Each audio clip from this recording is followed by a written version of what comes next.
el Dios de este siglo, que es el diablo, ha cegado el entendimiento para que no les resplandezca la luz de Jesucristo. Como no les resplandece a Elimas, a este Bar Jesús, a este falso profeta, entonces él quiere que no le resplandezca a Sergio Paulo también. Entonces,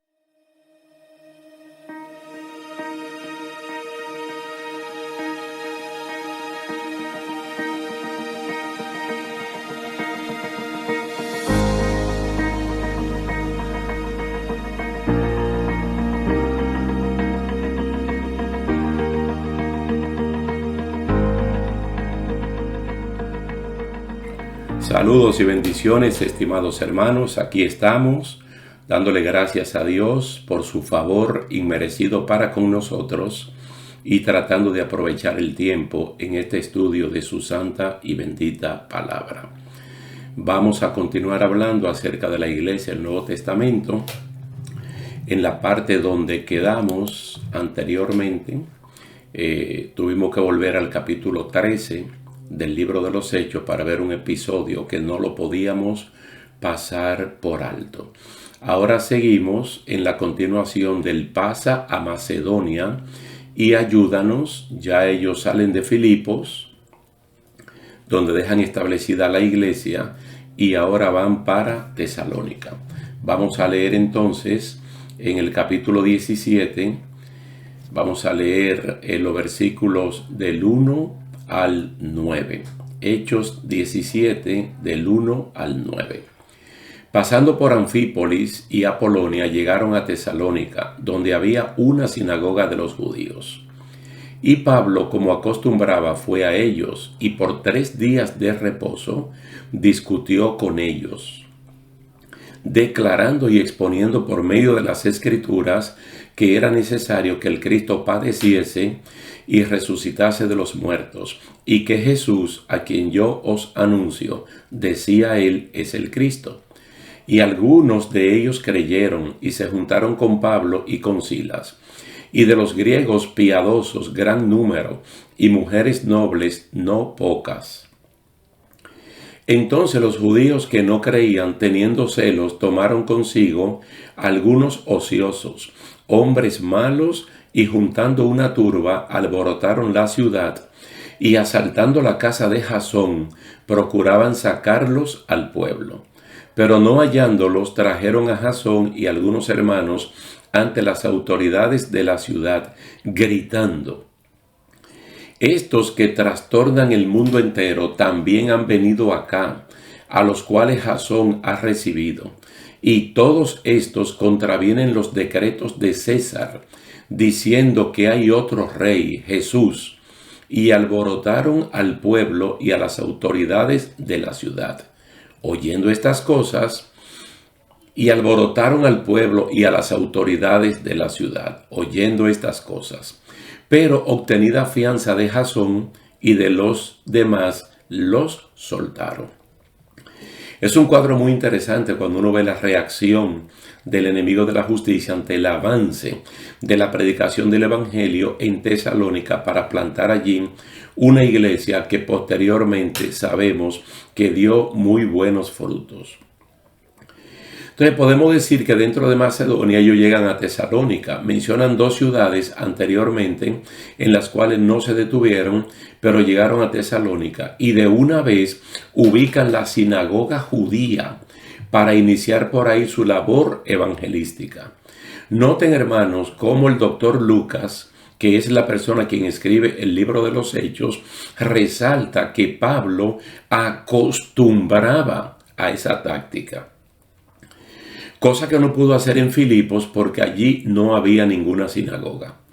Pero desde su primer viaje misionero, que comenzó por Chipre, que lo vimos anteriormente, incluso en Salamina se habla de sinagogas en plural, dando a entender que habían bastantes judíos en condiciones de formar mucho más de una. Aquí hay una sola y Pablo comienza por ahí mismo porque es un pueblo con una predisposición ya que conocen las Escrituras, que en ese momento es el Antiguo Testamento, y solo necesitan una persona que, al igual que el eunuco, tesorero de la reina Candace de Etiopía, necesita alguien que le explique para poder entender. ¿Qué fue lo que Pablo hizo allí en la sinagoga? Es muy interesante las palabras que se utilizan aquí porque son únicas. Declarar y exponer por medio de las Escrituras, que es el Antiguo Testamento, que Jesús es el Mesías prometido y que como tal tenía que padecer, morir y resucitar. ¿Por qué Pablo tiene que hacer esa explicación? Porque el pueblo judío en ese momento está a la espera del Mesías. Un Mesías nacionalista, un Mesías político al estilo David, que retorne el imperio de Israel exactamente como a los tiempos de David en cuanto a autoridad, orden y también fronteras. Entonces él demuestra por las Escrituras y la expone que Jesucristo es el Mesías y que como Mesías de Dios, como Mesías bíblico, como Cristo, como Cordero, tenía que padecer. Pero no cualquier padecimiento, un padecimiento tope, cumbre con la muerte. Pero que no se iba a quedar en la muerte, sino que él tenía que resucitar. Mire cómo la doctrina cristiana, como si fuera una mesa con 4 patas. Entonces el apóstol Pablo, que es un verdadero maestro, comienza a enseñarlo de manera que los oyentes puedan escuchar. Se habla de la humanidad de Jesucristo, un tema muy importante en los primeros 100 años de la iglesia del Nuevo Testamento. Pero se habla de sus padecimientos, se habla de su muerte, se habla de su resurrección, se habla de su ascensión, pero también se habla de su retorno. Entonces Pablo tiene que explicarlo de esta manera porque los judíos creían en un Mesías nacionalista que no podía morir y mucho menos de la manera que lo hizo Jesús. Pablo, por el vasto conocimiento que tiene y por la llenura misma del Espíritu Santo, puede entresacar los pasajes bíblicos del Antiguo Testamento relacionados a Jesús como Mesías y exponerlos a los oyentes de la sinagoga. Yo no sé si algunos de ustedes son maestros de la iglesia en las áreas de escuela dominical de adultos o de jóvenes o son predicadores, pero aquí mismo se está modelando la manera como los predicadores y maestros deberían conformar sus mensajes, sus enseñanzas, tratando de escarbar como lo hace la gallina cuando no ve a flor de tierra que hay alimento, entonces escarba y saca, para poder entonces declarar lo que dice la Escritura, exponiéndola de manera fehaciente, no con palabras altilocuentes, para dejar a la gente satisfecho de un mensaje muy bien tonalizado, sino un mensaje con un contenido que realmente llene el vacío de los oyentes, que la persona puedan realmente aprender o poner en orden los pensamientos que ellos tenían con respecto a quién es el Mesías y qué debe pasar. Aquí nosotros podemos hacer abrir un paréntesis y pensar en Juan el Bautista. Juan el Bautista, un hombre que era sacerdote porque su padre Zacarías era sacerdote, de acuerdo al orden de Aarón, él también lo era. Y tuvo una madre brillante en Elizabeth. Quiere decir que estamos hablando de una persona judía pura, de su madre probablemente de la tribu de Judá y su papá de la tribu de Leví. Entonces conforman un hogar que la Biblia dice que ambos eran temerosos de Dios. Entonces esta persona es el seleccionado por Dios para ser el vocero de Jesús. Y a lo menos 2 veces, según el Evangelio de Juan, él presentó a Cristo directamente señalándolo y diciendo: he ahí el Cordero de Dios que quita el pecado del mundo. Utiliza la palabra Cordero de Dios para llevar a la palabra Cristo o Mesías. Entonces presenta el Cordero como Cordero de Dios que quita el pecado del mundo, pero él no entiende que el Cordero, si no muere, no puede remitir pecados. no puede perdonar pecados. No puede haber redención si no hay derramamiento de sangre. Por eso que hay un momento que él manda a preguntarle al mismo Jesús si él es el que ha de venir o hay que esperar a otro. Porque el tiempo está pasando y en su conceptualización del Mesías, él ve que no le cuadra lo que Jesús está haciendo. Porque también está pensando en un Mesías nacionalista. Entonces lo que hace Pablo cuando él declara y expone es que él clarifica y ordena los pensamientos de esta persona, porque no es como ellos creen, es como la Biblia dice que debe ser. Y a veces uno pone la mirada en las cosas de los hombres y no en las cosas de Dios. Entonces Pablo está profundizando en esto. Es un hombre que tiene vasto conocimiento del Antiguo Testamento. Y no olviden que en ese momento de Pablo, el Antiguo Testamento estaba bien difundido, pero en el idioma griego. En el idioma griego, 200 años antes de Cristo, la Biblia hebrea, que iba desde Génesis hasta Malaquías, fue traducida al idioma popular del mundo, que era el griego koiné. Pero esto no significa que la Biblia hebrea no continuara. Entonces Pablo, que hablaba hebreo, incluso cuando Dios le habló en Damasco, la capital de Siria, le habló en su lengua materna, en hebreo. Saulo, Saulo, ¿por qué me persigues? Entonces Pablo conocía el idioma, conocía las escrituras, pero al mismo tiempo, si no hay una llenura del Espíritu Santo, ¿de qué le sirve al maestro o al predicador conocer las letras de la Biblia? Le va a servir de poco. Entonces Pablo lo que hace es que profundiza y expone la palabra claramente. Miren, el caso nuestro, sin ninguna comparación, lógicamente, el Señor nunca lo permita, nosotros escribimos un librito titulado La señal de los clavos. Un libro que, por cierto, ya tiene 20 años de editado y fue nuestro primer intento, ¿no?, de escribir algo. Y en ese libro, que es totalmente cristocéntrico, La señal de los clavos, solamente allí hay mínimo 500 citas bíblicas cristocéntricas completamente que apuntan a Jesucristo como el Mesías, iniciándolo lógicamente en Génesis capítulo 3 con la promesa a la mujer de la simiente. Y esa simiente no hay duda alguna que era Jesucristo. Entonces Pablo, que es una persona mucho más conocedora de la palabra del Señor que una persona como yo, entonces él declara y expone para que la persona entienda. Pero Pablo no fue el único que hizo eso. Nosotros podemos recordar en Lucas capítulo 24, los versículos 26 y 45 y 46. Lucas 24, los versículos 26, versos 45 y 46, el mismo Jesucristo tuvo que citar todos los pasajes del Antiguo Testamento que hablaban de él como Mesías. Todas las citas que estaban allá, desde Génesis hasta Malaquías, que hablaban de él como Mesías.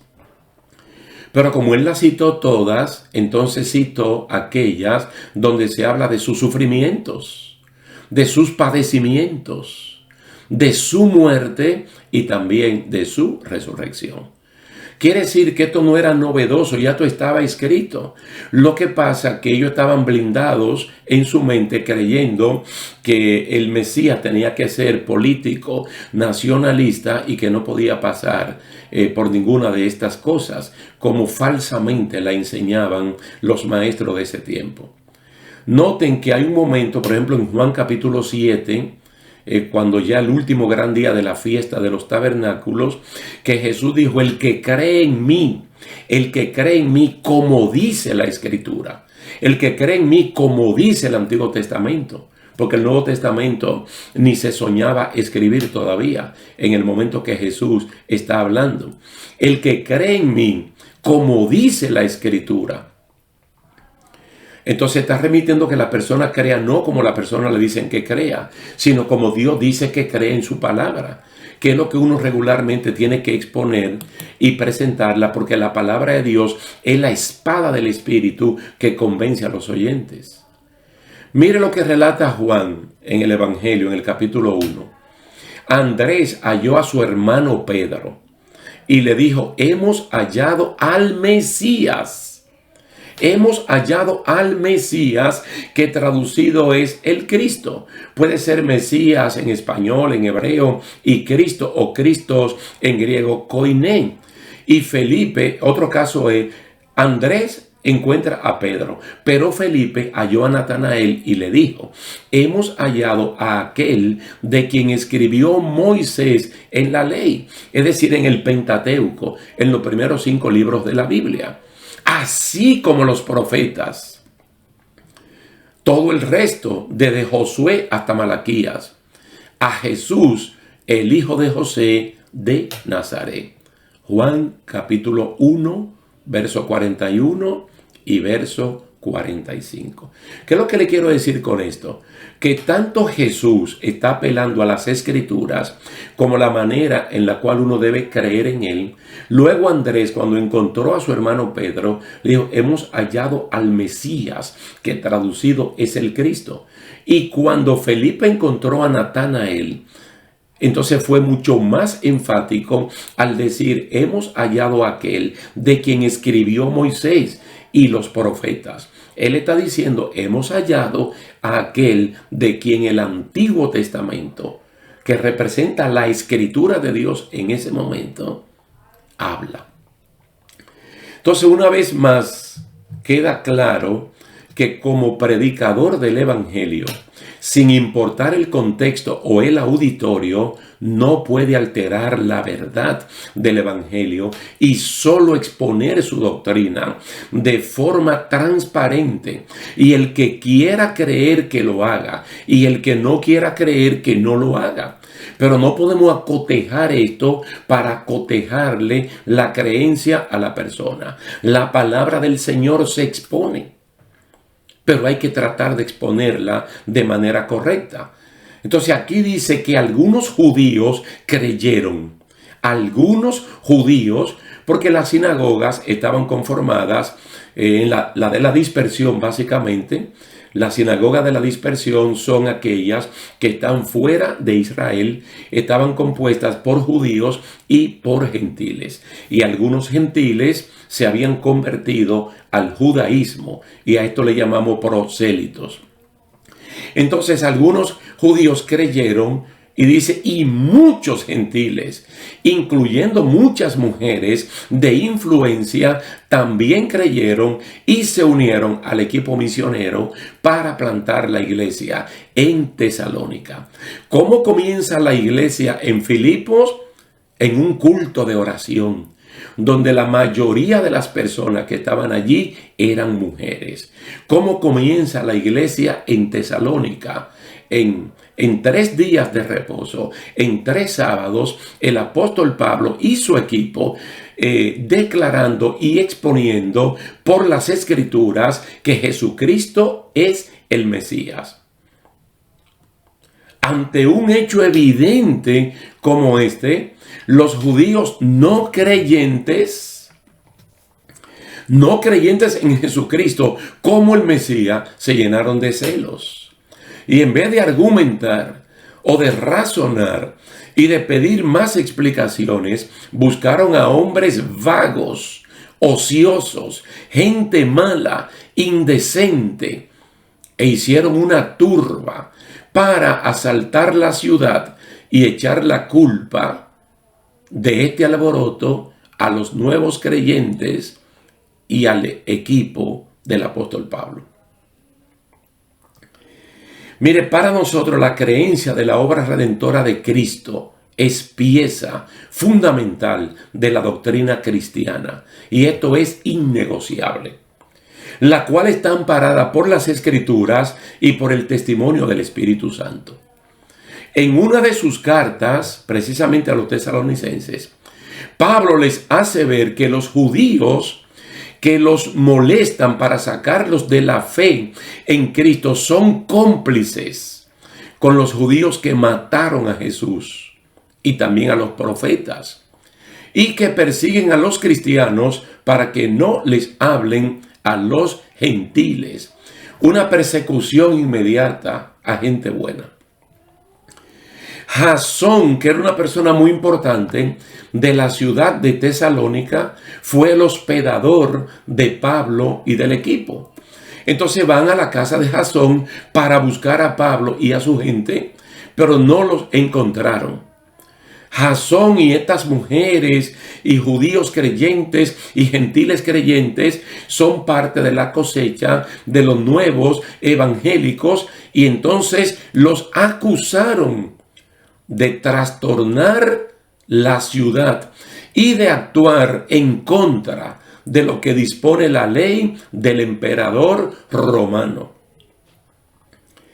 Repitieron en Tesalónica lo que habían hecho los principales sacerdotes delante de Pilato al decir que Jesús se hacía rey y que ellos solo tenían a César como rey, según lo narra Juan capítulo 19, versículo 15. Fíjese, un pueblo que en el fondo odia, detesta tanto al emperador romano que ni siquiera querían pagar los tributos, porque las monedas tenían la imagen del César. En el tiempo de Poncio Pilatos se hacen amigos, dicen que ellos no quieren saber de Jesús porque ellos tienen su propio rey, que es el emperador romano, César Augusto. Aquí estos judíos de Tesalónica apelan a lo mismo. Estas personas están contraviniendo los decretos de César, nuestro rey, nuestro emperador. Y ellos están diciendo que hay otro llamado Jesús. Wow, se cumple literalmente el Salmo número 2, que fue tomado como base escritural en Hechos capítulo 4, cuando el pueblo fue allí o estuvieron apoyando a Pedro y a Juan. Ahora es muy bueno, hermano, detenernos en el término estos que trastornan el mundo entero. También han venido hasta acá. Esa es parte de la acusación. Este equipo de evangélicos que están trastornando a todo el mundo ya llegaron aquí. Pero este no es un trastorno para mal, sino para bien. Porque no son sediciosos, no son indecentes, no son turbas, no son desordenados. Son personas que la Biblia dice que hermosos son sus pies, porque ellos están anunciando las buenas nuevas de salvación. Las buenas nuevas de salvación son gente de paz. Mire, en Samaria, en Chipre y varios lugares reinaba la maldad y el engaño, hasta que llegó el verdadero poder de Dios y trastornó ese mundo, entre comillas. Es una gran verdad en boca de los enemigos de la obra de Dios, lo que ellos están diciendo. Estos que trastornan el mundo han llegado acá. Esa es una gran verdad. Pero hay que explicarla. Hay que explicarla. Ellos reconocieron que Juan el Bautista, que Pedro, que Juan, que Esteban y otros decían la verdad, pero no estaban dispuestos a creer por miedo a perder el control y la influencia en la sociedad, porque eran personas que buscaban la gloria de los hombres y no la de Dios. Miren, hermano, cuando Pablo remitió la primera carta a los hermanos de Tesalónica, ustedes saben que él escribió 2 cartas, primera y segunda a los tesalonicenses. En la primera les recuerda esta escena de Hechos, capítulo 17, y se lo explica de la siguiente manera. Ustedes recibieron la palabra de Dios en medio de gran tribulación, con gozo del Espíritu Santo, de tal manera que han sido ejemplo a todos los de Macedonia y también de Acaya, que han creído.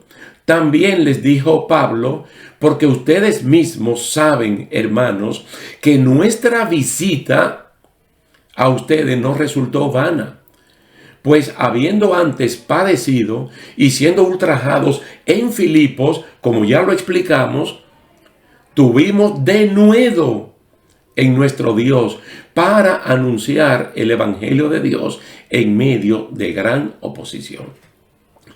Cuando él está hablando del denuedo, él está hablando de que en medio de una situación bien difícil, bajo una gran presión, no se dejaron intimidar.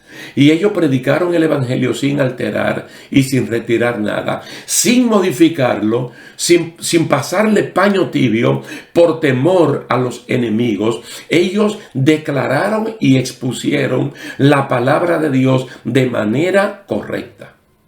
Gloria a Dios. Ahora, ¿cuál es la parte final del estudio de hoy? Es que Jasón y los demás hermanos tuvieron que pagar una fianza ante las autoridades civiles de la ciudad de Tesalónica. Y entonces lo dejaron ir.